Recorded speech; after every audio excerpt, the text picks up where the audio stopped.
Hi everyone and welcome to Torque and Roll. Today we are here to mark the end of the road for one of the most iconic cars ever produced by Audi, a model that has shaped an era of automotive history. Let's dive in!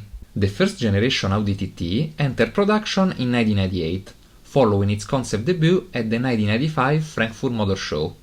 This was one of the last expressions of an old-school automotive culture, a world of unapologetic, self-indulgent car design. Or should I say, auto-indulgent. Jokes aside, this model arrived at the turning point, right as car culture was beginning to decline, crushed under guilt and growing hostility towards combustion engines. The TT is the expression of a lively, innovative brand, determined to reshape the automotive landscape before it. This is how Audi finally decided to make its mark in the sports car segment. Now, here we run into some elements that might raise a few eyebrows, specifically material elements. The TT is built on the PQ34 platform, the same one used for the A3, the Volkswagen Golf, and also the Skoda Octavia, the Seat Leon, the Volkswagen New Beetle, and others. While this isn't an inherently bad thing, it does implicitly reposition the car's image in terms of perception. The models I just listed don't exactly scream hardcore driving, precision heel and toe shifting, or tail-happy drifting.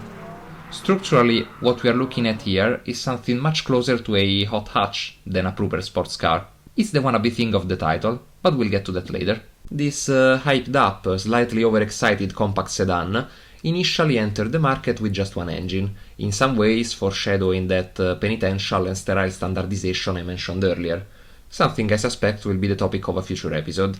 That engine was a 1.8-liter inline-4 turbo, available in three power levels: 850, 880 and 225 horsepower, the latter featuring a larger turbo and an additional intercooler. There was also a special edition, named TT4 Sport, produced in only 1165 units, which pushed output up to 240 horsepower. To this was added a 3.2-liter VR6, that is a narrow-angle V-engine, meaning the two banks of cylinders are set at a very tight angle. This naturally aspired engine produced 250 horsepower, more than just an extra 25 horsepower over the top-spec turbocharged version. The real purpose of this engine was likely to add some prestige to the model, because calling the TT a sports car clashed somewhat with the reality of a sub-2-liter engine whose sound, which is the one of an inline-4, not exactly the best for melodic thrill, was further muffled by a turbo, which was indispensable for squeezing out a respectable power output. This engine also introduced Audi's first ever dual-clutch automatic transmission, then called DSG. Compared to the slow torque converter automatics of the era, a dual-clutch system, with lightning fast shifts, paddle controls, and the feel of a real clutch, actually two, instead of a torque converter, felt like something out of a Formula 1.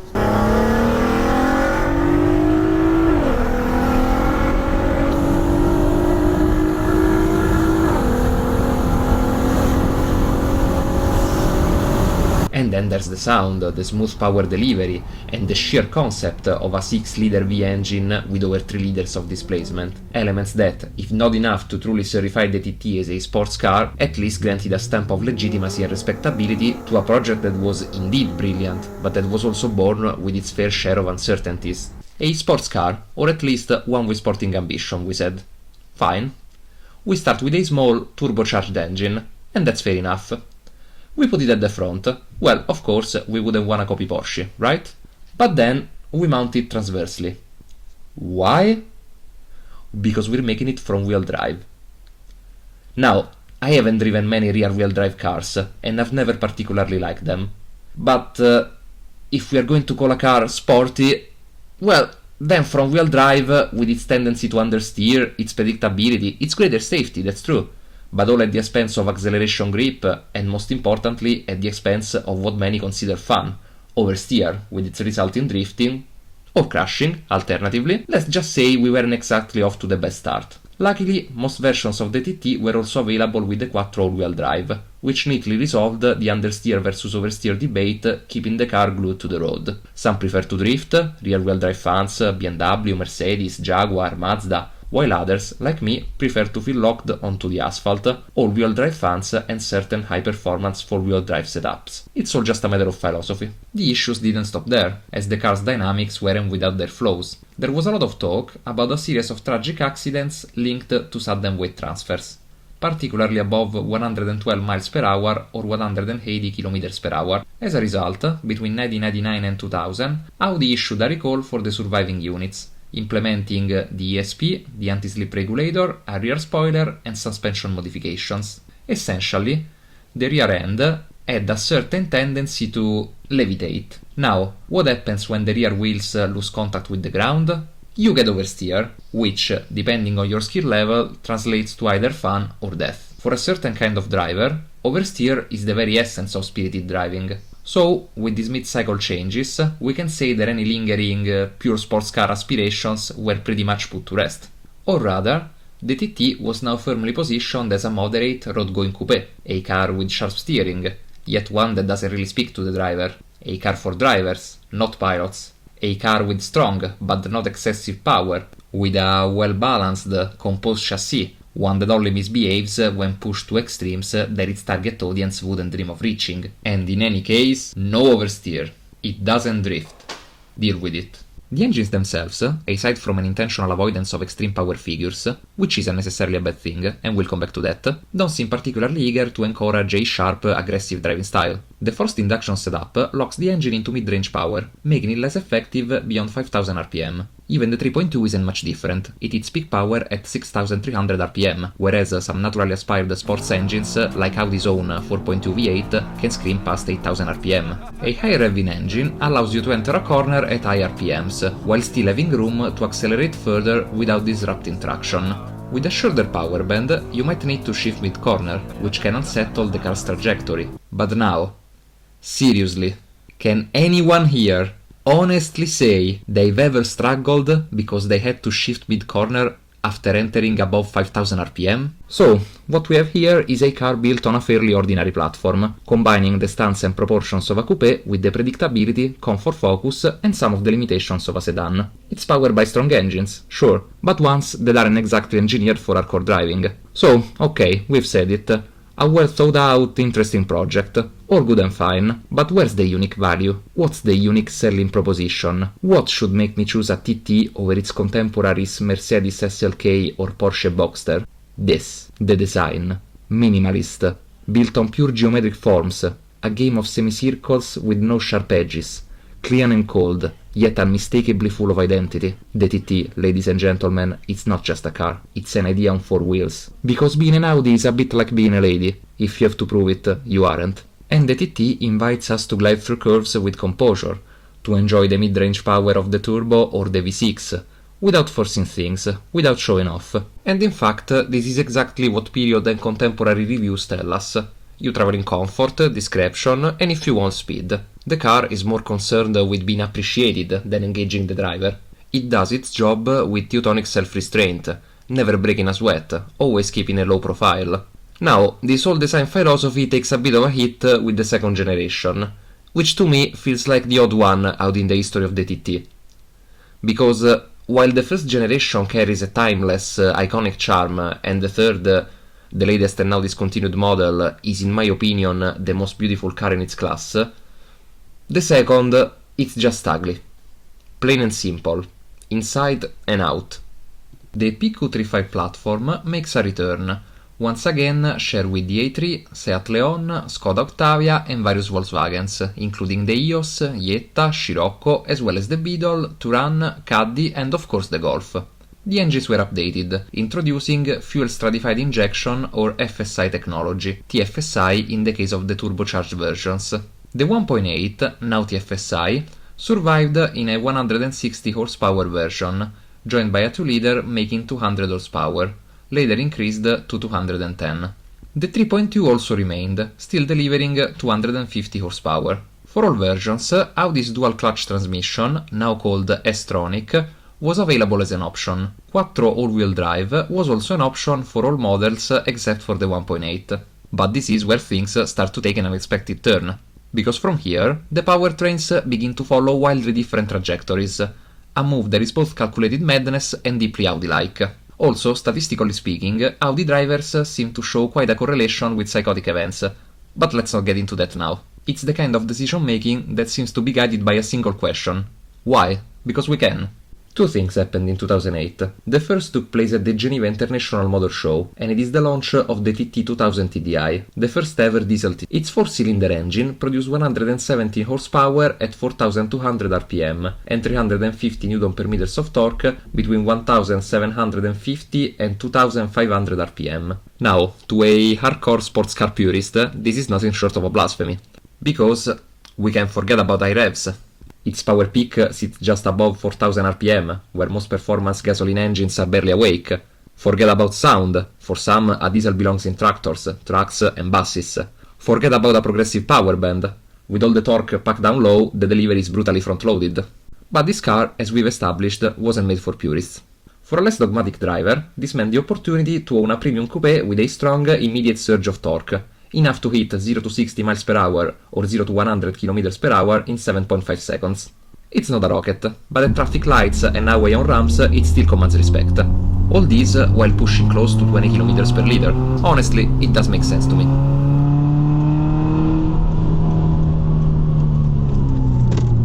At this point, it's clear that Audi wasn't particularly interested in going head-to-head with the Porsche Boxster and Mercedes SLK in the segment of relatively accessible sports cars. Instead, Audi had a different goal, continuing to develop its own concept, one that wasn't locked into a rigid positioning, but rather offered broader usability and a more diverse customer base. The result is quite a fluid product, and in this wonderful year of 2008, there was another big change. At the North American International Auto Show, the S brand, which Audi uses for its more performance-oriented trims, finally met the TT. The Audi TT S4 debuted with a modified version of the 2.0 TFSI, pushing 270 horsepower and 350 Nm of torque between 2500 and 5000 rpm. The exact same torque figure as the diesel version. And that feeling, when you do this, that's not power, that's torque.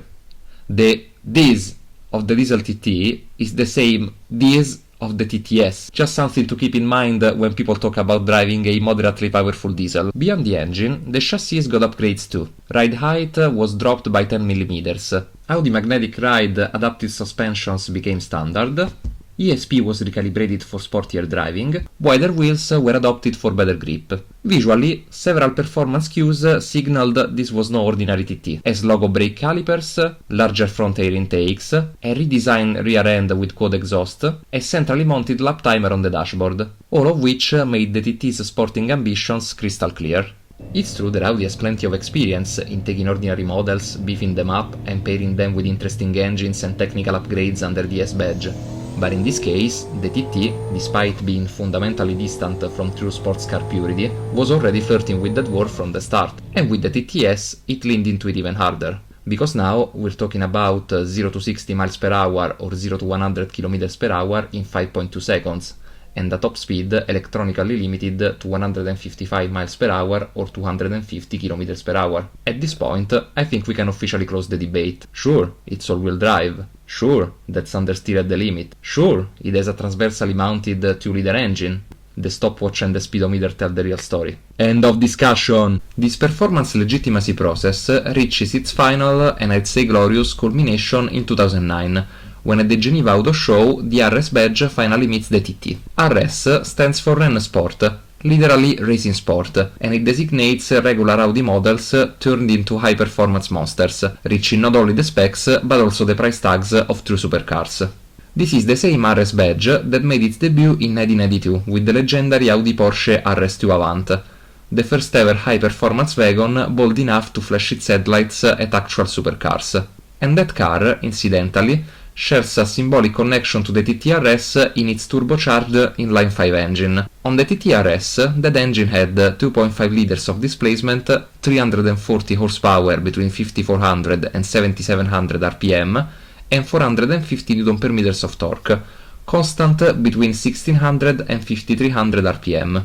Both the transmission and brakes were upgraded to handle the serious forces now at play. In fact, early models came with a manual gearbox, not by preference but out of necessity.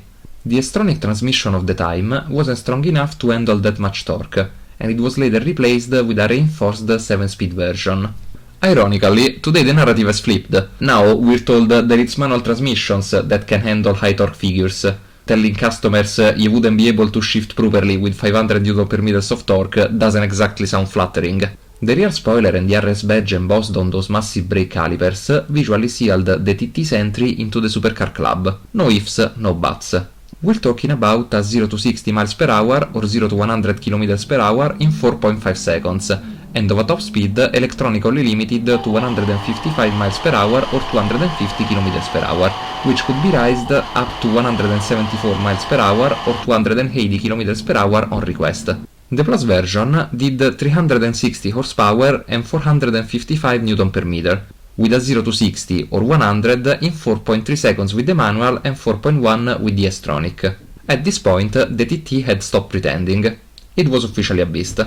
We've now arrived at the third and final generation of the TT. Here, the differences are mostly aesthetic, and as I mentioned earlier, I believe this generation recaptured the discreet charm of the first model, the kind of car that for some may seem too understated, yet subtly hides performance figures that should never be underestimated. The V6, following the fate of so many large displacement naturally aspirated engines, bows out. Beyond that, we only see power tweaks across the range.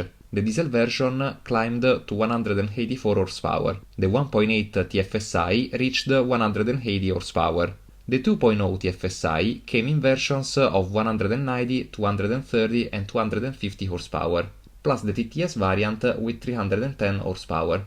And finally, the RS version pushed 400 horsepower, becoming 420 in the Plus version, which does 0 to 60 or 100 in 3.7 seconds. Even in its most powerful versions, the TT never fully distanced itself from its original concept, or at least that's what I gather from the reviews. It never wanted to fully embrace pure sportiness. It doesn't drift, it doesn't shock, it doesn't misbehave. Because this is Audi. But for a premium brand like Audi, one with such a well-established identity, known for blending performance and understatement in a way that no one else does, well, it feels a bit of a missed opportunity to leave true sportiness unchecked. Where Mercedes with the SLK, BMW with the ZEV4, Porsche with the Boxster, but also Mazda with the MX-5, Opel with the GT, and Honda with the S2000 all started from a sporting foundation and worked to make it more livable. Audi did the opposite. It took a practical platform and enhanced it for performance.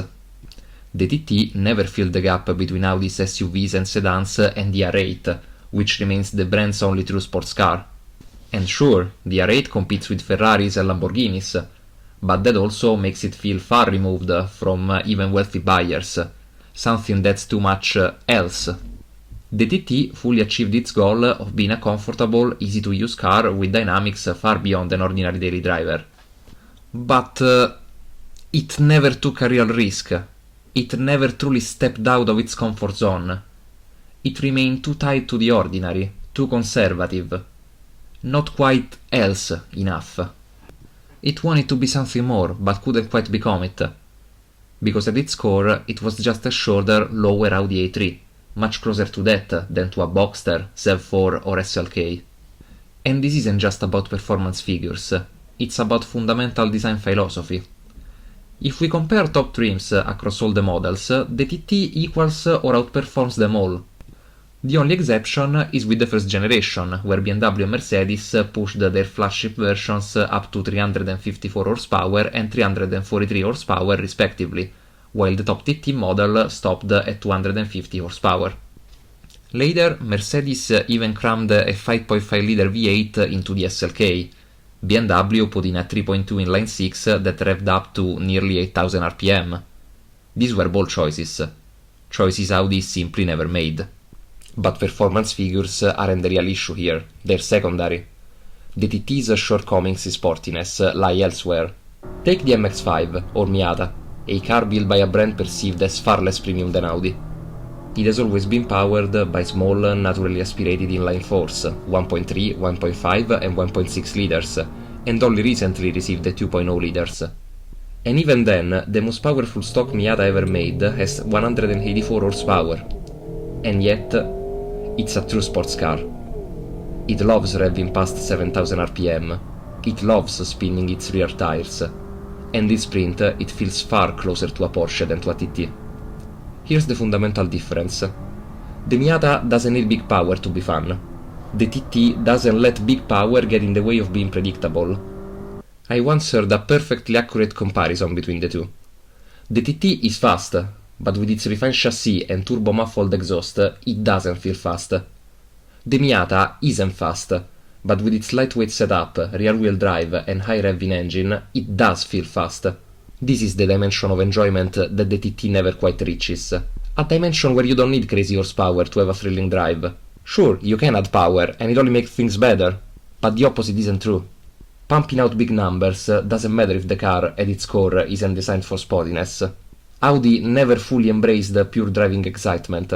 Not in the platform, meaning its fundamental structure, not in the powertrain philosophy, meaning how it delivers speed, and ultimately not in its image. It reaches impressive power levels, but it did so in its own methodical way. It gave itself big engines, but never went wild with them. The TT embodies Audi's signature brand of insanity.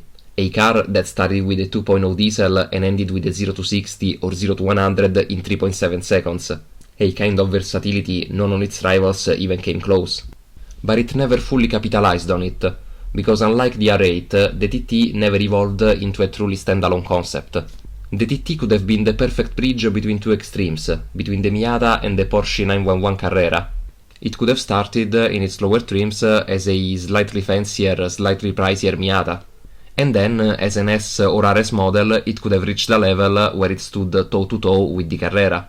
But it never got there, as its A3 roots held it back.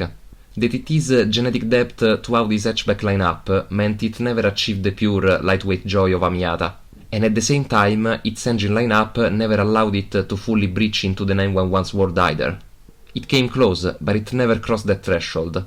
One intriguing what-if is the one-off experiment with the 2.7-liter twin-turbo V6, an engine seen in several Audi models but specifically tuned for the RS4.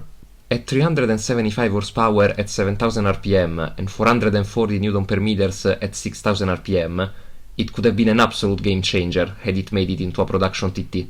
But it never did.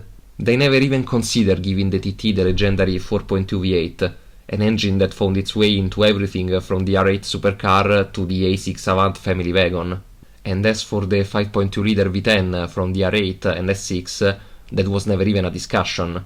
The TT could shut down supercar laughter on paper, but it never took the extra leap to actually join their ranks. It remained an underdog, an incredible one, but still an underdog. But Audi's executives saw things differently, and they certainly don't need my advice. They choose to abandon both extremes in favor of creating something unique, a chimeric machine, free from rigid categorization, defined by nothing except its own singular identity. And to that identity we dedicate a Requiem, a smile and maybe even a tear. See you in the next video, thanks for watching and have a nice talk!